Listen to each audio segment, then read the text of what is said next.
Okay, so we're over here on the right hand side, and you can definitely see the dirt and everything on this one. But so the problem with doing the ZL1 is, in order to get the shock and the spring separated, you have to depin the magnetic ride connector on the shock. And if you don't have the proper tools, you're not going to be able to do it. It's going to take a little bit of some specialty tools. Let me show you what I'm talking about. So here's some depinning keys. I got these off of Amazon. They're really cheap. They do have some pretty good steel in them. I mean, I haven't broke one yet, and I've used them a few times. You can see where I bent this one, and a single one that I bent there. That was to get the little tab on the pin to push in so I could pull it out of the connector. If you're not comfortable with doing that kind of work, I'm sure the dealer has the tools. They probably have the correct tools instead of this.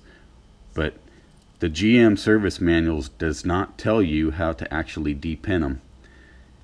It says to use a kit which has a bunch of tools similar to these, but it doesn't tell you which one to use, and it doesn't tell you how to do it. Later on in the video I'll show you how to do it. But for now, I need to, first thing I'm going to disconnect is the sway bar, this one right here, and I'm going to drop the bolt out the bottom, and there is a plastic sleeve that covers the bolt. Yeah, it's plastic even on the ZL1, and we're going to take that out first, number one. One thing I did want to mention, if you have a lift, it'll have some advantages and disadvantages. The advantage to doing this on the ground is you can put a jack underneath the lower control arm and lift up on this, and that helps to facilitate taking out these bolts under here. Just take some tension off at certain times. You're able to shift things around a little bit, and you can use your foot to push down on the lower control arm, because I am not going to loosen that bolt back there. I'm going to leave it tight, so it's going to be kind of springy. So I'm going to go ahead and leave that bushing clock the way it is. And so when I go to remove the shock, and this bolt right here is disconnected and this one's out, I'm going to use my foot to push on that lower control arm. And that, along with the little jack right here lifting up, we're going to be able to get this out on the ground. I kind of think this is an easier job on the ground than trying to pull on that lower control arm, unless you have two people. You got two people, it'll be easier with the car raised. But if you're doing it by yourself, might be a little easier doing it on the ground. You don't have to use an impact. These are 15 millimeter nut, 15 millimeter bolt.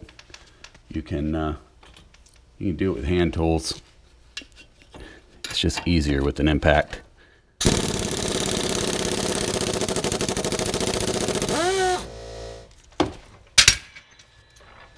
So this is where the jack comes in handy, because the tire's off, we're close to the ground. I need to have a little clearance to get that bolt out. I'm just going to jack up.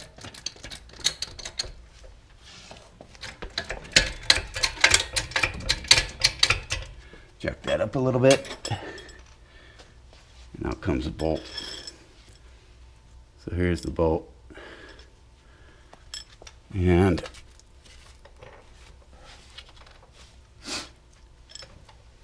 now, in order to get the plastic piece out, this was the top. In order to get the plastic piece out, we're going to have to lower it again. Or we could have taken it out before.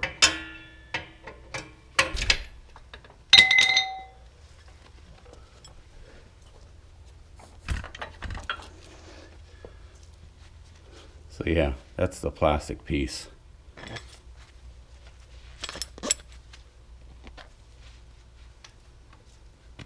And we're just going to put it back together so we don't lose any of the parts.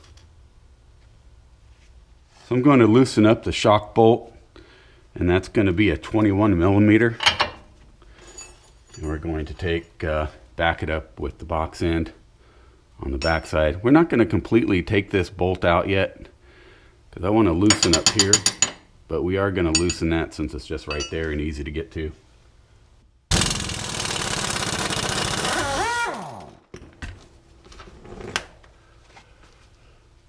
Air tools. They're cheap and they work really good.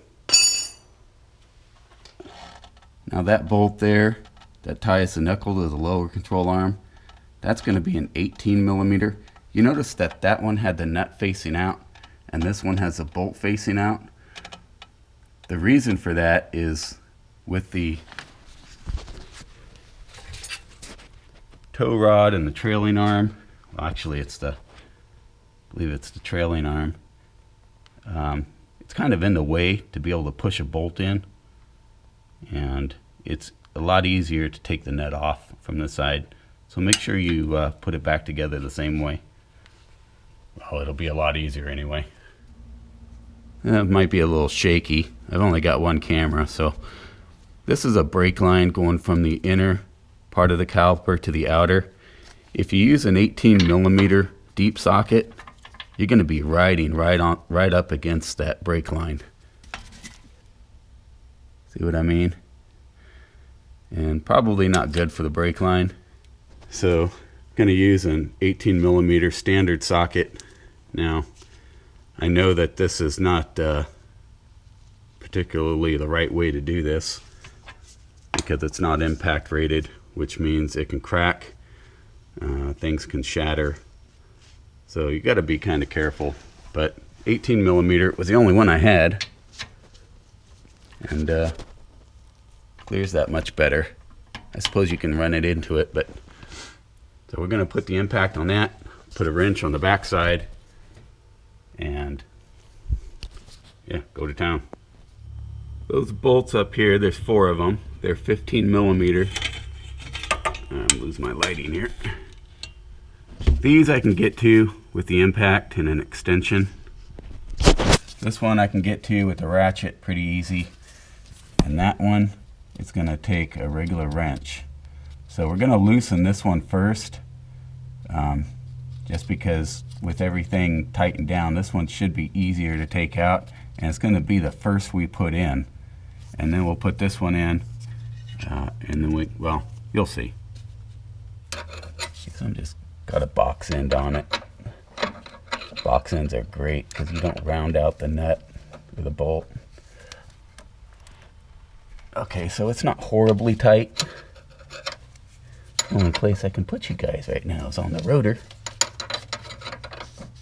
Okay, that's really loose. I'm just going to go ahead and take this one out since it's such a problem child to get to. And when we go to tighten all this up, we're going to tighten this one completely first. You know, after we seat the other ones down, at least seat them down. Okay, set that aside. I don't know what I did with my 15 millimeter socket, so I'm just going to do this by hand just to loosen that up. Just that much.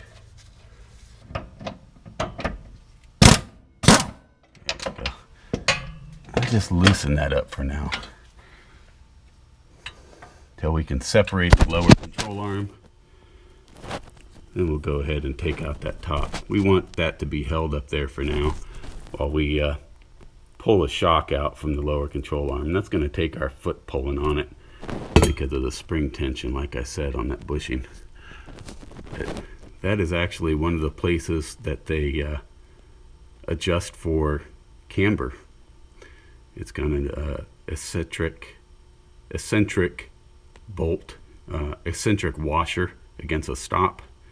So the alignment place is going to be loosening that, but there's no real need. Alright, so what I did was I took the 18 mil on the back side of the bolt that was this way and spun it out. It just drove it right out the other side by unscrewing it basically. Put the nut on it. Remember, the bigger bolt is for the shock.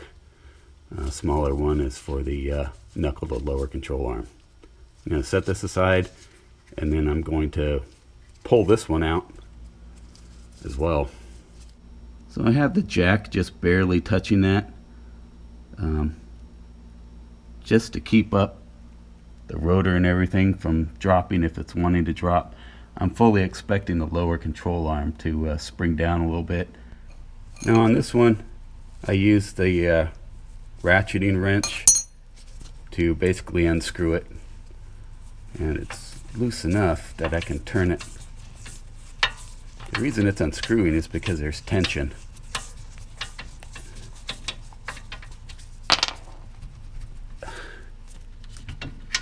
There we go.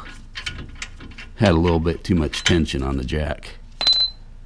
Okay, so that is free of that. Now we can completely lower the jack. Oh, there's no tension on it anymore anyway. And now this should be able to move out of the way. The lower control arm. What will happen is the shock right here is going to spring this way when we free it. There's a little flat ledge right there.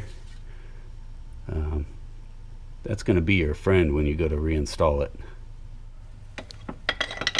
So if you look right here, this is a magnetic ride sensor. It tells the suspension control module what position this is, whether it's in rebound or dampening, and by how much. This should be disconnected down here at this bottom one. It's just a ball and socket, and what you're going to do is either use a screwdriver or this thing to kind of pry it off of there. Now this piece here, the bar,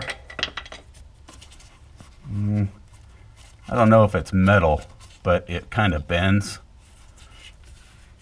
But anyway, we're going to be moving this lower control arm way down. We're going to be moving it way down, so it's probably going to go past the travel of this sensor, and we don't want to break the sensor. So we're just going to take it off. It's not hard to do.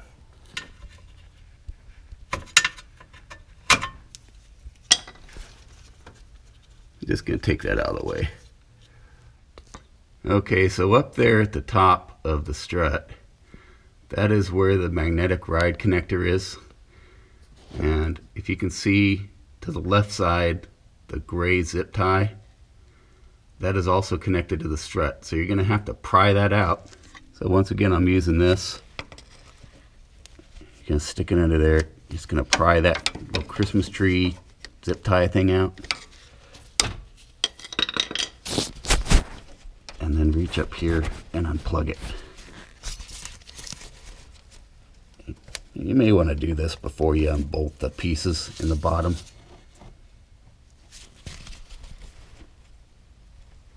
There's no lock on this, it's just a push tab right there. You got to push in and then pull that connector off. Alright, well, it's like 2 seconds later.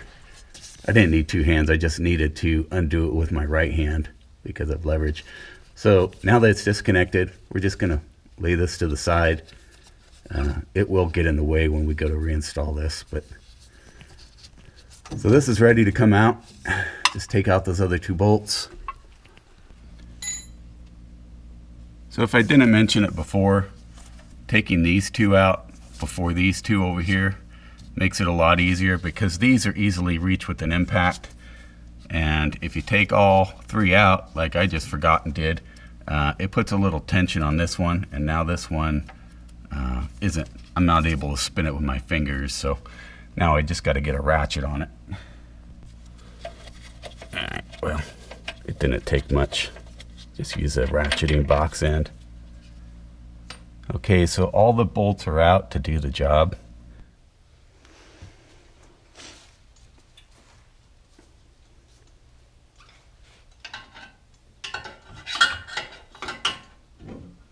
You can use a screwdriver if you want.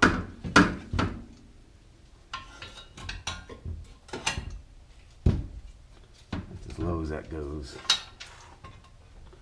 I'm just going to put my foot in there. So you got to push it back up into its perch, pull the bottom of the shock,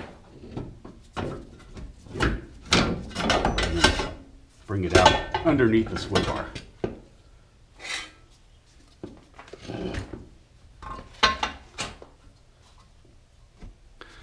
This is what I mean by having to depin. I wasn't talking about taking the connector off. The only way to get this nut past this wire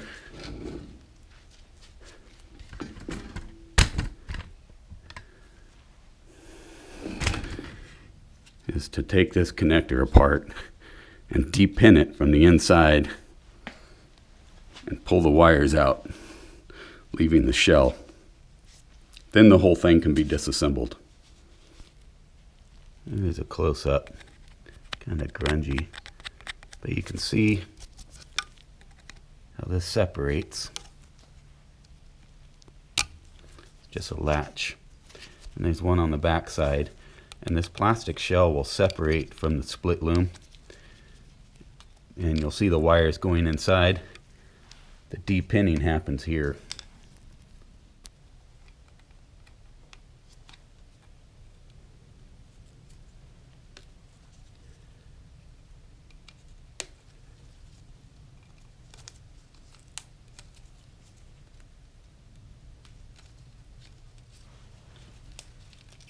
And push in the wire a little bit so I can get to this one.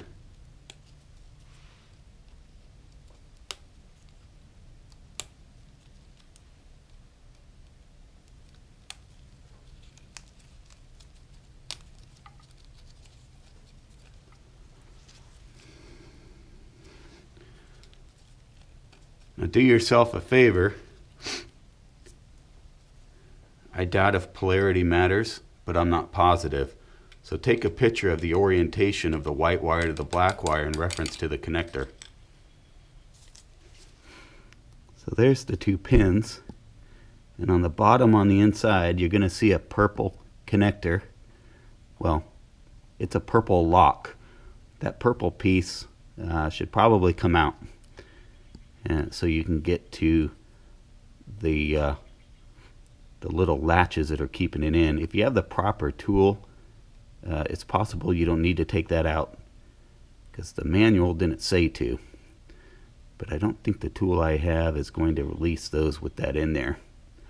Last time I did this, it came out, and then I was able to use the keys to press up on the tabs. And once I get one out, I'll show you what I mean. But you're going to be putting the key in with the tips facing up, so you can push on the tab and then gently pull the pin out. Don't yank on it.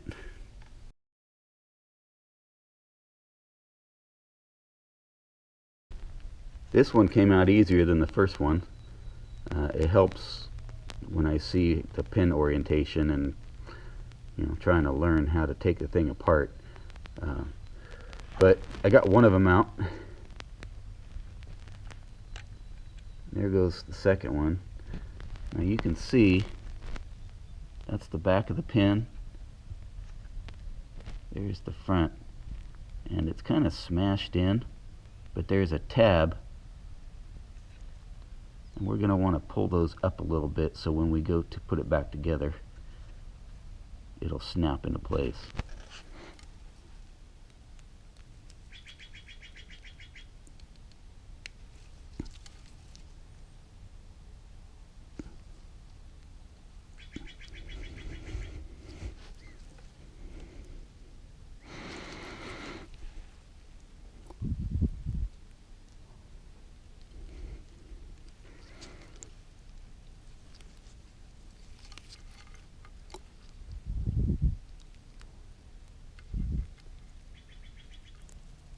So you see it sticking out a little bit now?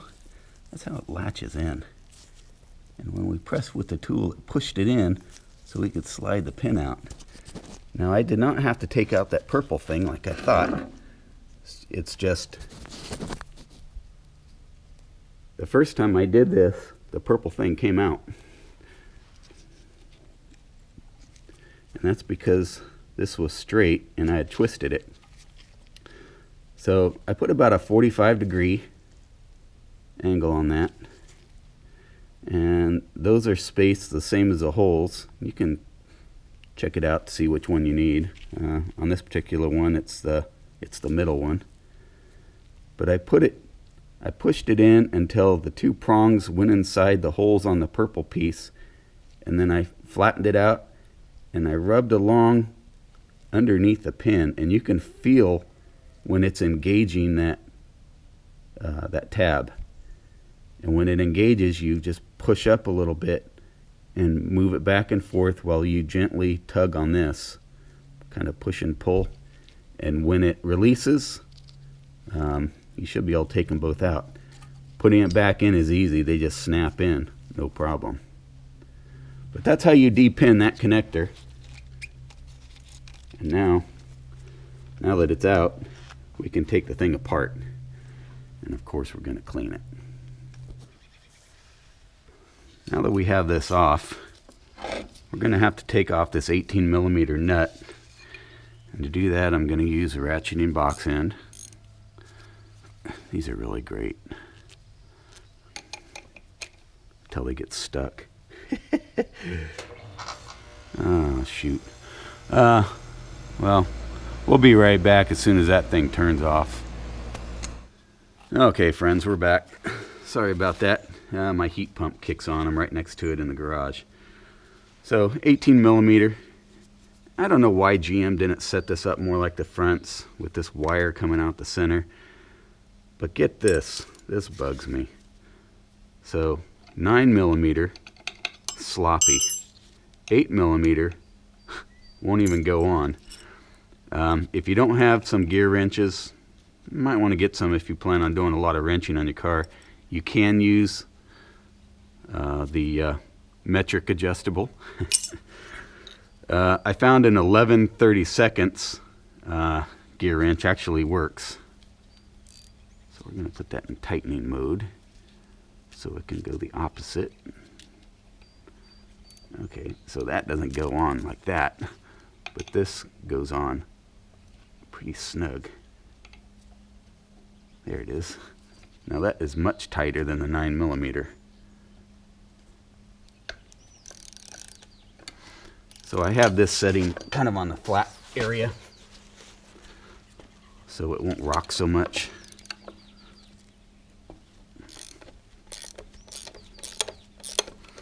And when we get toward the end, I'm going to back off a little bit. The back one doesn't have as much spring as the front, so really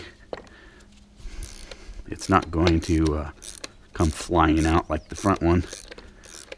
And like I said before, you can only do this on the 5th gen Camaro. I would not attempt this on any other car. It's dangerous. The spring can go flying out and you can get really hurt.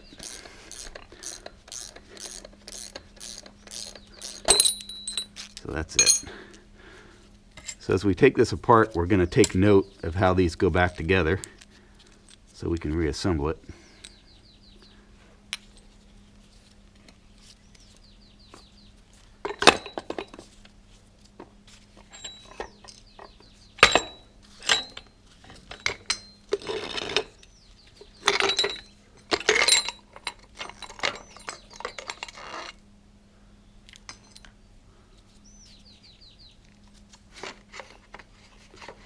Typically you can't get that shield out.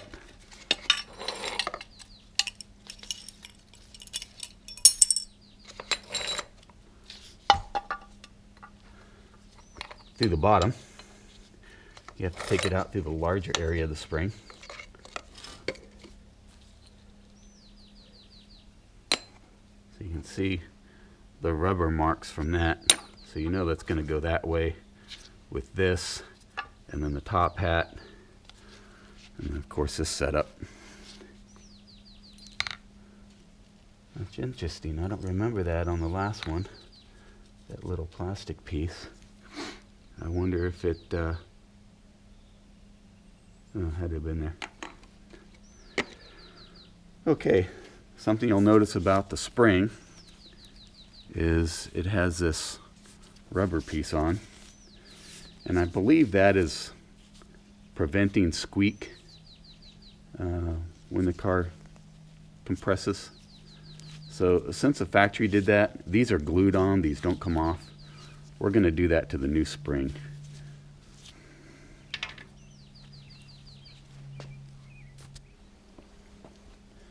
I went ahead and cleaned everything with warm soapy water. I use warm because it's cold over here, and I don't want my hands getting too cold. But when you clean it, I use some compressed air to blow out the connector, and also to blow this out. Now, I didn't submerge this because I don't think it's a good idea.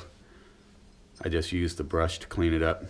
You don't gotta get all perfect with it. I mean, there's like I think it's some kind of lubricant that the factory uses on the rubber seals, and I just kind of left it there. It's not gonna hurt anything.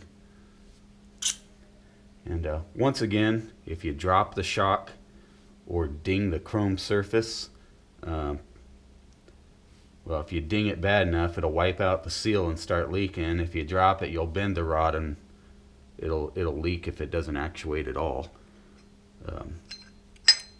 Just put that up there like that.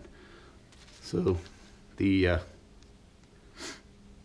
rubber seats, you can see where the spring sits on that one and on this one. I just got off the major grime. What I have here is a piece of 5/8 heater hose. It's 15 inches long, and I've split it along the back side of the curve. And I'm going to try this. I don't know if it's going to work. I've heard some people do it. I'm going to wrap it around this spring, and we're going to mimic the rubber here.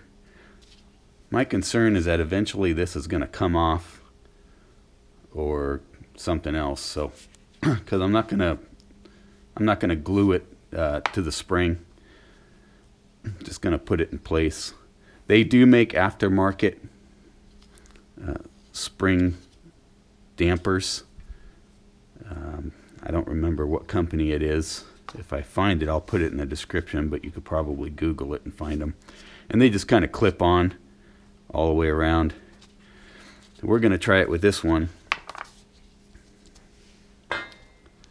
So I'm just going to get a paint marker and just mark where I want it to start. From here to here, you can see it's not straight across from the first one. It's like 1 1/4 more turns, not even a quarter. I just want to get them close.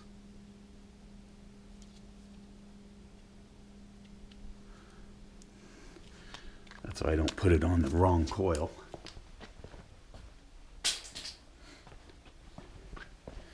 Because really, once you start on putting this on, it doesn't slide. It's not going to spin around inside. It grips pretty well. And what I did notice, I'll set this aside because we're not going to be needing it anymore, is that when I put it on, I need to start at the top one and go around. Just seems to work better.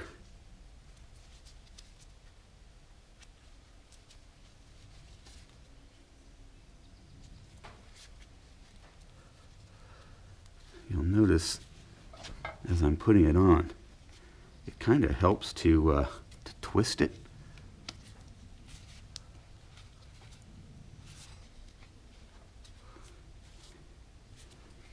And yeah, once we get it on there, we got a little bit of fixing to do. So you see how this has done this? You can fix that by twisting the hose as you're putting it on.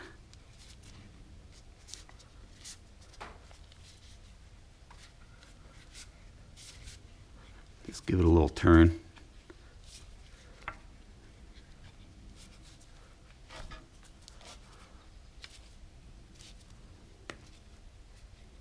There we go.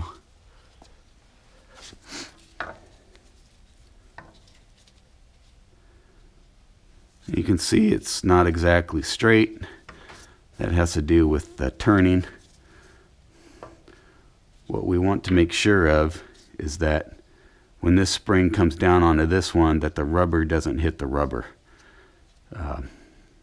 We want it to come down even on it. So we're going to trim some.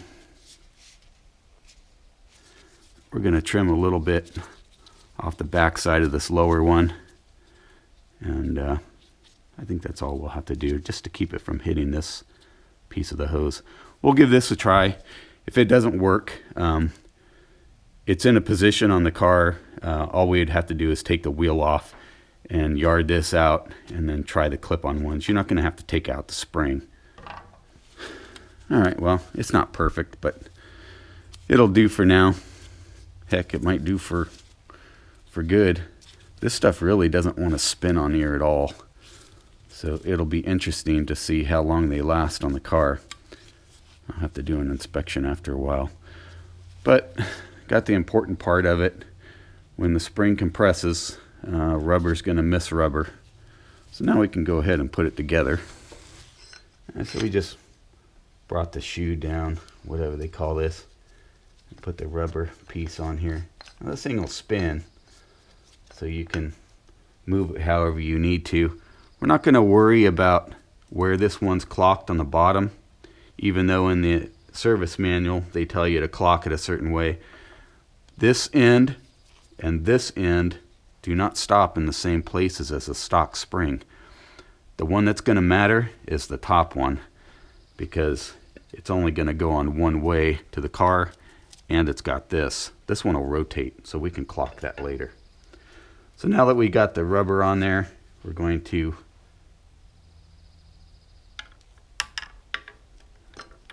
gently feed that in there and get the end of the spring to line up with where the stock one was.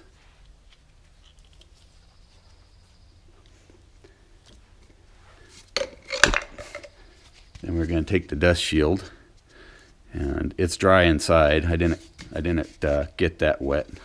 I just cleaned the outside for appearance. This is the fun part.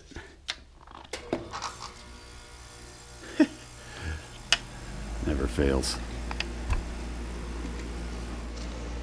There you go. Make sure the plastic washer is on the strut.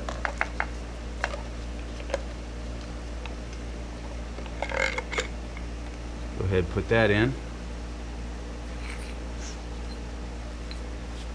Next one is going to be this one, because this one has 6. So does this. So this is going to be positioned this way.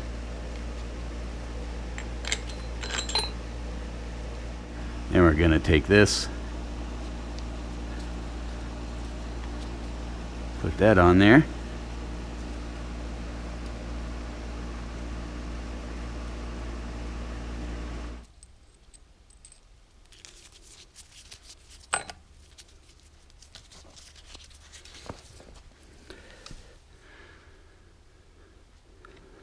All right, so here we have it. This spring is going to sit down on the rubber there, and the top is correct. We're going to have to turn this, but we're going to do that after we get the spring nut on.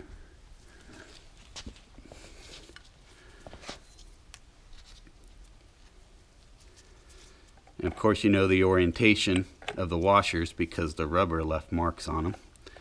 We're just going to take the nut here, run it over the wire. Look at that. So it doesn't tighten down, but it just takes a little bit of pressure to get it started. And you can put a little blue Loctite on this if you want, when it hurt. Or you can get a new nylock, or you can do nothing.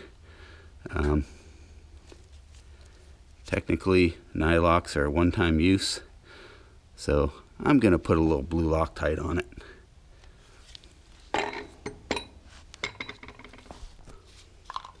Okay, I put a little bit of blue Loctite just because this is inaccessible when the car is assembled. So that looks good. There is no perch for the spring on this one. This is a flat piece, as you saw. So I just put it in the same spot on the rubber. The service manual tells you to get new rubber. So if your rubber is in deteriorated shape, you're going to want new ones. These ones still look okay, so I'm going to reuse them.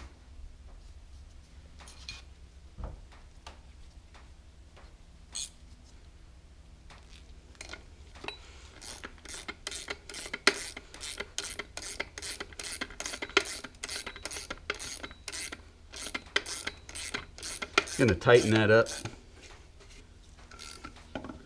Okay, so now it's trying to spin that. So we're going to get our 11/32.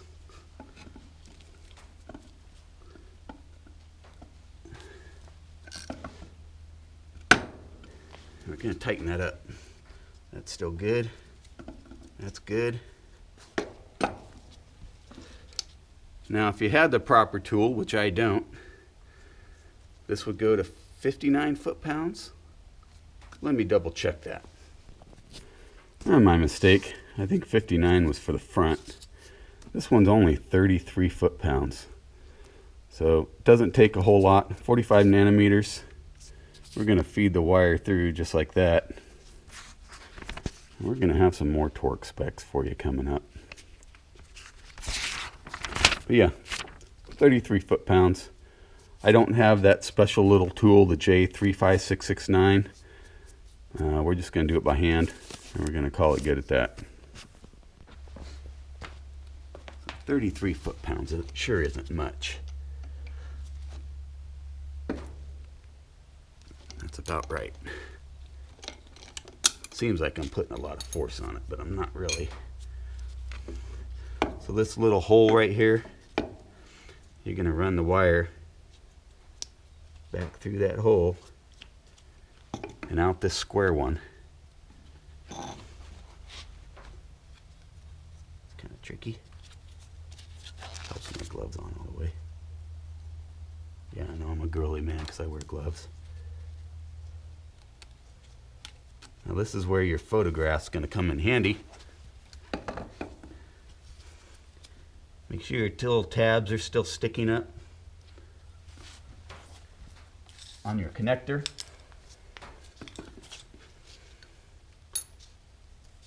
If they're not, get something small and pry them out. Be gentle with them, they'll snap off. Okay? Now we're going to insert these obviously through the back, and it's going to be with the tab down, so you may have to twist the wire to get it in there. Well, I don't know what happened with my GoPro. It said SD card error, so I went in and got another card, put it into the GoPro, went to format it, and it said SD card error. So I have a problem. So I'm going to finish this on the phone best I can. I know I lost some footage here. So I brought this up behind the sway bar and had to pull this down with my foot and get these 4 bolts set and torqued to 43 foot-pounds. That back one I actually did last. I found it's a little bit better doing last, and I had to tighten that one by hand. Now if you want to blue Loctite these, you can. The book doesn't say to. They're not torqued to yield, just 43 foot-pounds. So I'm going to put that bolt in, and that is 52 foot-pounds plus 180 degrees, so that is a torque to yield. So I'm just going to put it in and tighten it real good, and I'll have to replace it once the alignment's done. And then this one here, I forget what that is, but we'll get back to you on that. With the help of the jack and a dead blow hammer, I was able to line up the bolt and just tap it in from the back side. And I used a screwdriver to push the shock forward to help get it started on the other side. Now this one's ready to go. You can see it's all lined up. I had to pull this a little bit once I got this up, and it just lined right up there. So now we're gonna run the bolt through there. Gosh, I haven't made a movie on my phone in a while.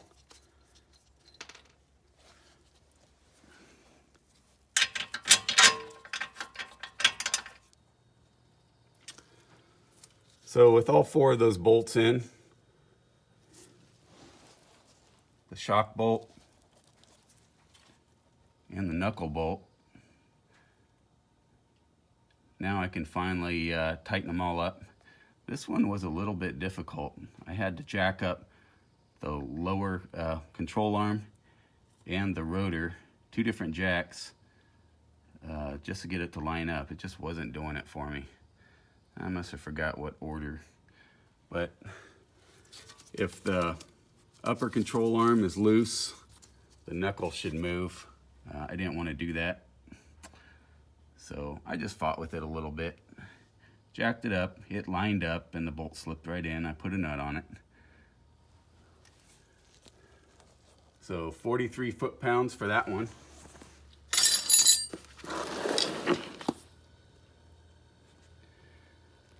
The shock will get 59 foot-pounds plus 120 degrees. And I just want to go through real quick the specs you're going to need. The stabilizer link, which we still need to put in. The top nut is going to be 19 foot-pounds, 26 nanometer for our metric friends. This is some of the assembly.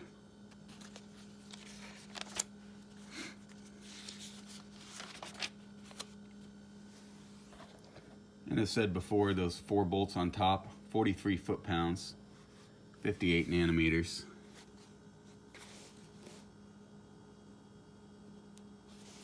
That bolt is 59 pounds plus 120 degrees. So that is a torque to yield bolt. So it means it should be replaced.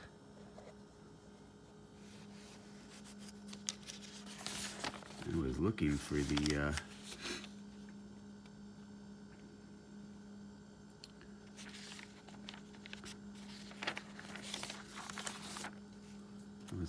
that knuckle one.